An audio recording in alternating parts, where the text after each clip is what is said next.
जिस तरह से बीज में छुपे हुए वृक्ष को नकारा नहीं जा सकता है, ठीक उसी प्रकार से आत्मा के अस्तित्व को भी नकारा नहीं जा सकता है।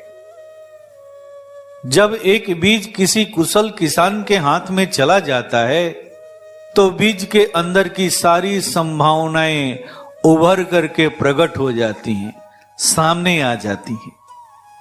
लेकिन कुछ बीज ऐसे भी होते हैं जो प्रकृति के गोद में रह करके भी अंकुरित तो हो जाते हैं, लेकिन फल फूल देने लायक नहीं बन पाते हैं। 1-2% ही ऐसे होते हैं जो फल फूल देने लायक बन पाते हैं, बाकी तो सारे के सारे प्रकृति के थपेड़े को सहन नहीं कर पाते और नष्ट हो जाते हैं। लेकिन जब बीज किसी कुशल किसान के हाथों में चला जाता है तो 90% बीज फल फूल देने लायक बन जाता है। उसे अपने अंदर की संभावनाओं को प्रकट करने का मौका मिल जाता है। ठीक हो बहु ऐसे ही आत्म साक्षात्कार के लिए भी लागू होता है। जीव चाहे कितना भी परिश्रम कर ले, वह स्वयं आत्म साक्षात्कार नहीं कर सकता। अपने आत्मा का पूर्ण ज्ञान करने के लिए, आत्मा का संपूर्ण दर्शन करने के लिए उसे हर हाल में सद्गुरु के कृपा का पात्र बनना पड़ता है। वो सद्गुरु की कृपा का पात्र कैसे बनता है? तो उनके सत्संगों में आकर के बनता है, उनके द्वारा दी गई प्रविधि से जुड़ करके बनता है, उनके सानिध्य को प्राप्त करके बनता है। ये तीनों ही वो जगह हैं जो उसे आत्म साक्षात्कार करने योग्य बनाती हैं। इसकी पात्रता उनके अंदर में पैदा होती है। इसीलिए हमारे महापुरुषों ने कहा कि एक सद्गुरु का सानिध्य या फिर उनके द्वारा दी गई साधना प्रविधि या फिर उनके द्वारा स्थापित सत्संग मानव कल्याण का अमोघ उपाय है।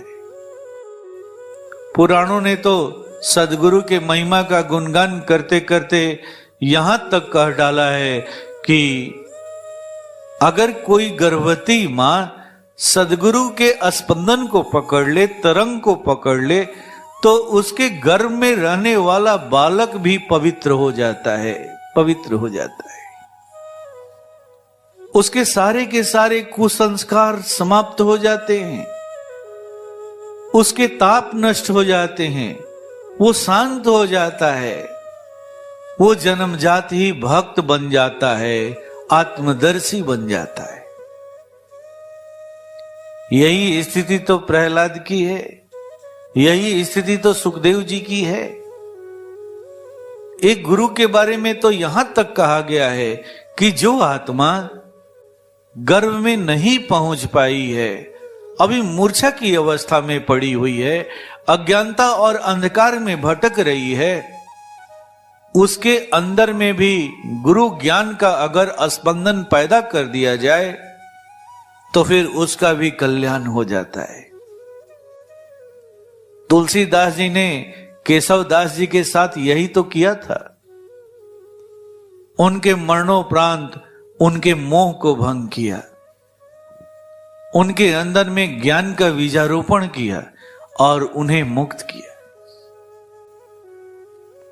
अभी तक मैंने जितनी भी बातें कही वो सारी की सारी बातें धर्मशास्त्र से ली गई हैं, पूर्व के ऋषि मुनियों द्वारा सुनी गई हैं। लेकिन आज मैं आप लोगों के सामने कुछ ऐसे रहस्य को खोलूंगा, ऐसे रहस्य से पर्दा उठाऊंगा जो हमारे सज्ञान में है, जिनको मैं जानता हूं।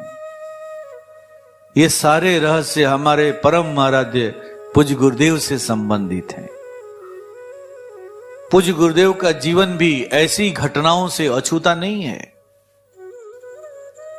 हमारे बीच एक ऐसी आत्मा है जो पूज्य गुरुदेव की वजह से स्थूल शरीर धारण किए हुए है, आज वो हमारे बीच ही है। वो ऐसी आत्मा थी जिसे अपने पूर्व जन्म का मरने के बाद भी सारा ज्ञान था, उसे अपने पूर्व की सारी घटनाओं का स्मरण था, जिसकी चर्चा उसने पूज्य गुरुदेव से की थी। यह बात उन दिनों की है जब पूज्य गुरुदेव अपने शरीर से बाहर निकलना शुरू किए थे। अक्सर वो रात्रि के समय में शरीर से बाहर निकल जाया करते थे।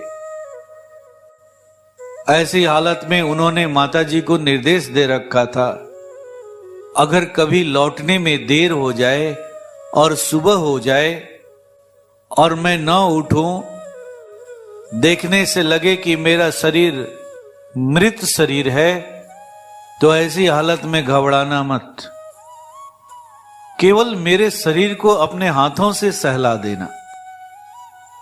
जैसे ही ऐसा करोगी, मैं इस ब्रह्मांड में कहीं भी रहूंगा, वापस चला आऊंगा। इस तरह से उन्होंने पूज्या गुरु मां को समझा रखा था, लेकिन इसकी कभी जरूरत नहीं पड़ी। उनका कहना था कि कभी कभी जब शरीर छोड़ करके बाहर निकलते हैं तो कई ऐसे लोगों में पहुंच जाते हैं, कई ऐसे जगहों पर पहुंच जाते हैं जहां की सुंदरता में, जहां के शांति में खोने का डर भी रहता है। लेकिन पूज्य गुरुदेव के साथ ऐसी स्थिति कभी नहीं बनी। मैं भी कभी कभी जब उनके यहां जाता था, रात्रि के समय में हम लोग सोते थे, सुबह जब नींद टूटती थी तो देखते थे कि किसी ने चादर उड़ा दिया है, किसी ने पंखा चालू कर दिया है, अगर ठंड लग रही है तो पंखा किसी ने बंद कर दिया है। बात कुछ समझ में नहीं आती थी कि रात्रि में ऐसा कौन करता है। सोते वक्त तो हम लोग चादर लेके सोए नहीं थे, लेकिन सुबह देखते हैं कि हम चादर ओढ़े हुए हैं। बाद में पता चला कि ये काम पूज्य गुरुदेव किया करते थे। अक्सर वो रात को शरीर से बाहर निकल जाते थे, किसी कमरे में प्रवेश कर जाते थे। अगर कोई सो रहा है और उसे ठंड का अनुभव हो रहा है, हाथ पैर सिकोड़ करके सोया हुआ है, तो पंखा बंद कर देते थे। अलमीरा से चादर निकाल करके चादर उड़ा देते थे। कोई जान नहीं पाता था, कोई समझ नहीं पाता था। ऐसे ही एक बार पूज्य गुरुदेव शरीर छोड़ करके बनारस के मणिकंटिका घाट पर पहुंच गए। जैसे ही वो मणिकंटिका घाट पर पहुंचे, ढेर सारी आत्माओं ने उन्हें घेर लिया।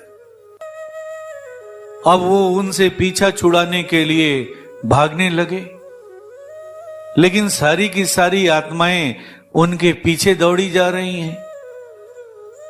अब वो उनसे पीछा छुड़ाने के लिए आकाश की ओर उड़ने लगे, वो भी उन्हें लखेदे जा रही हैं। लेकिन कुछ खास ऊंचाई पर जाने के बाद वो सारी आत्माएं लौट जाती हैं।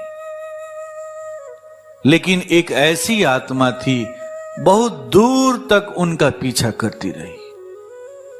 चाहे वो कितनी भी ऊंचाई पर जा रहे हों, वो उनके पीछे लगी रही। पूज्य गुरुदेव कहते हैं कि उसके लिए उन्हें रुकना पड़ा। पूज्य गुरुदेव ने रुक करके पूछा, क्या चाहती हो? उस आत्मा ने पूज्य गुरुदेव से अपने पूर्व जीवन के बारे में सारा कुछ बताया। कैसे मार करके उसे इस गंगा में फेंक दिया गया था, कैसे उसके प्रेमी से उसको जुदा कर दिया गया था। यह घटना बहुत दिल दहलाने वाली घटना थी, लेकिन मैं इस घटना का पूरी तरह से जिक्र यहां नहीं कर पाऊंगा। कुछ मर्यादाएं हैं, हमें उन मर्यादाओं को ख्याल में रख करके चलना होगा। हमारे अतीत कुछ ऐसे होते हैं जिसे हमें छिपाना भी पड़ता है।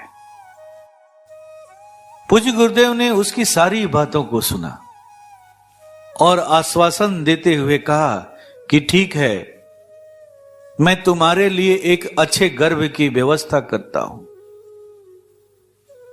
फिर कोशिश करूंगा तुम्हें अपने देख रेख में रखने का। जब समय आएगा तो तुम्हें वापस तुम्हारे घर भेज दूंगा।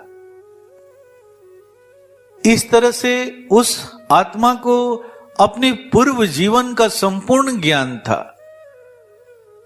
संपूर्ण घटनाओं का स्मरण था, लेकिन इसके बावजूद भी वो शरीर धारण नहीं कर पा रही थी। शायद उसके अंदर में इच्छा शक्ति की कमी थी। ऐसे आत्मा के लिए पूज्य गुरुदेव ने एक अनुकूल गर्भ को खोजा, उसे गर्भ धारण करने के लिए आमंत्रित किया, और जब उस आत्मा ने गर्भ धारण कर लिया तो फिर अपनी देख रेख में अपना संरक्षण दिया। जन्म के बाद भी उन्होंने उसको अपना संरक्षण दिया, और जब तक वो सयानी होकर के अपने परिवार में नहीं चली गई, अपने घर में नहीं चली गई, तब तक उन्होंने अपना संरक्षण दिया। उस आत्मा के अलावे कुछ और भी आत्माएं हैं जो हमारे संज्ञान में हैं।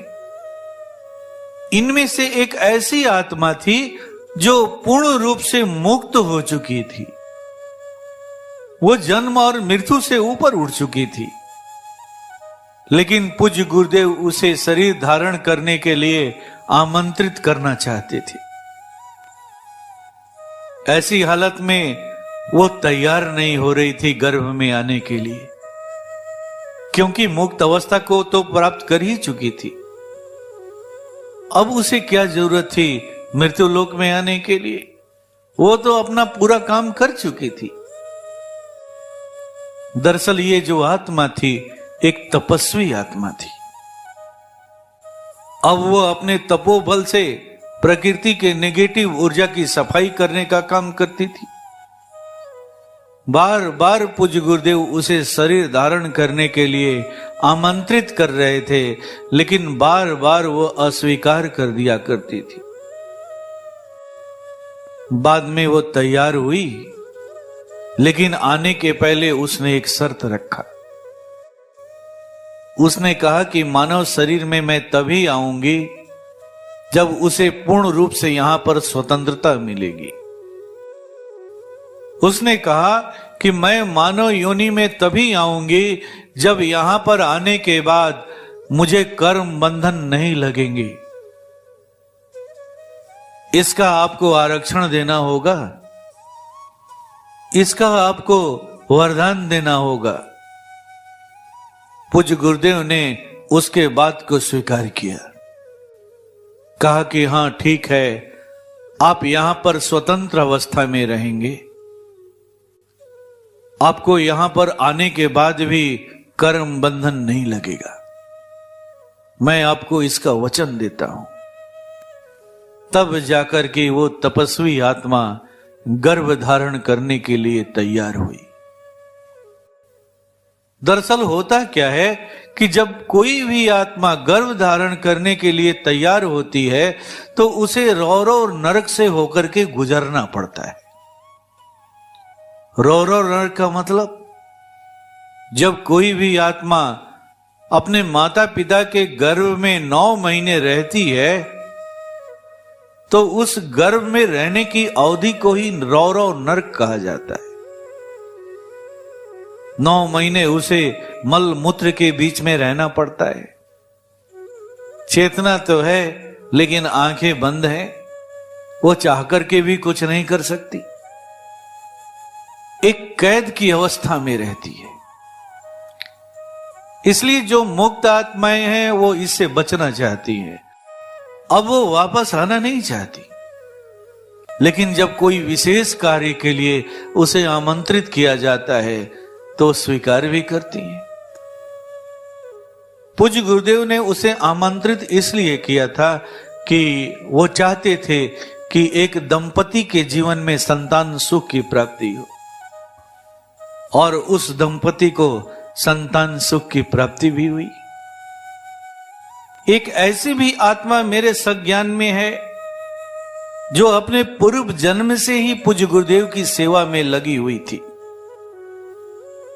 जिन दिनों पूज्य गुरुदेव बाल्य अवस्था में थे, अक्सर वो अपने दादाजी के साथ एक खास जगह हनुमान मंदिर में जाया करते थे। वो आत्मा पूर्व जन्म में एक महिला के रूप में उसी मंदिर के परिसर में रहा करती थी। जब पूज्य गुरुदेव अपने दादाजी के साथ वहां जाते थे तो अक्सर वो कटोरी में उन्हें दूध भात खिलाया करती थी। बड़ी प्यार से रात को अपने पास अपने गोद में लेकर के सुलाती थी। जब तक उनके दादाजी वहां रहते तब तक वही मां की तरह ख्याल करती थी, उनकी सेवा करती थी। उस आत्मा की भी कहानी सती अनसुईया की तरह ही है, जिसने ब्रह्मा विष्णु और महेश के बाल्य अवस्था का आनंद उठाया था। पूज्य गुरुदेव उसके संबंध में बताते हैं कि उस समय उसकी उम्र 60 से 65 वर्ष की रही होगी। फिर जब उसका निधन हुआ तो वो अपने नए जीवन में पूज्य गुरुदेव के करीब आई। इस नए जीवन में भी उसे पूज्य गुरुदेव के सेवा का अवसर प्राप्त हुआ। वो तब तक अपनी उन्हें सेवा देती रही जब तक उसकी शादी नहीं हो गई। शादी होने के बाद भी यथासंभव पूज्य गुरुदेव को वो अपनी सेवा देती रही। आज भी जब पूज्य गुरुदेव शरीर में नहीं है तो भी समय समय पर आश्रम को वो अपनी सेवा देते रहती है।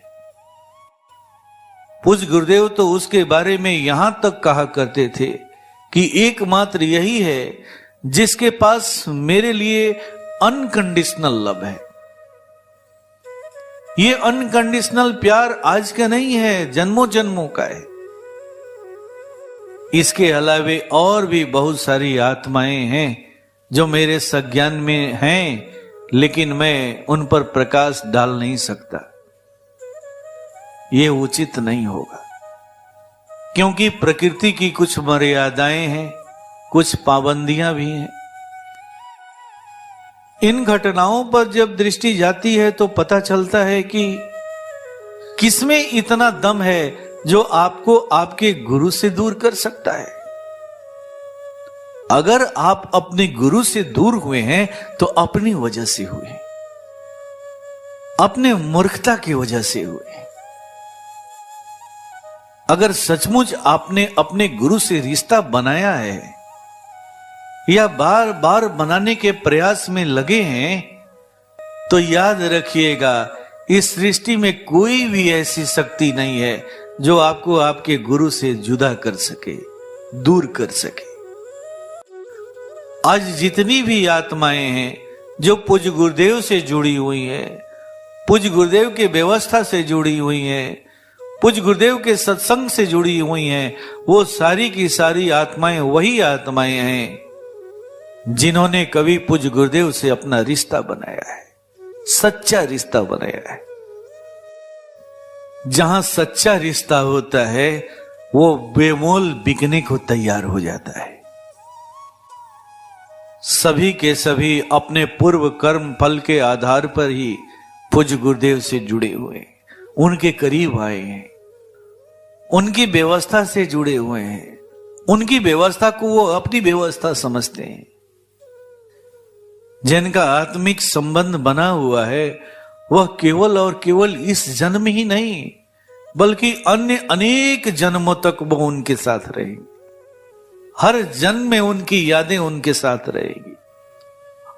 बस आपको जरूरत है आप पूज्य गुरुदेव के करीब कैसे आए, इस रहस्य को समझने की, जानने की।